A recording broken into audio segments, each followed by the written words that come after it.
সাঁড়াশি আক্রমণে জাহাঙ্গীর খান, ফলতায় 21শে মে ফের পুনর্নির্বাচনের দিন ঘোষণা করল নির্বাচন কমিশন। ফলতায়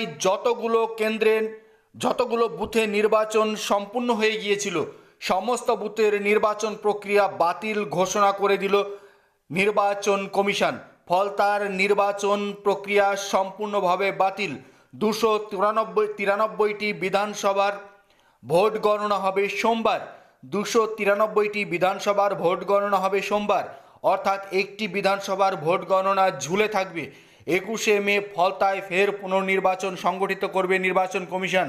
তারপরে ফলতা বিধানসভার নির্বাচনের ফলাফল গণনা করা হবে। এই মুহূর্তের সবচেয়ে বড় খবর, শুধুমাত্র ফলতার গণনা স্থগিত থাকবে।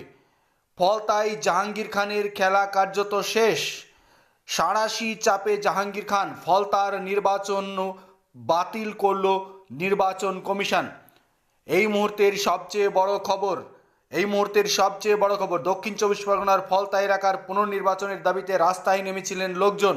তারপরে নির্বাচন কমিশনের পক্ষ থেকে স্ক্রুটিনি করে যে রিপোর্ট যায়, সেই রিপোর্টে স্পষ্টতই দাবি করা হয় যে ফলতায় ব্যাপক হারে রিগিং হয়েছে।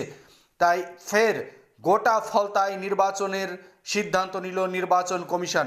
21শে মে হবে সেই নির্বাচন।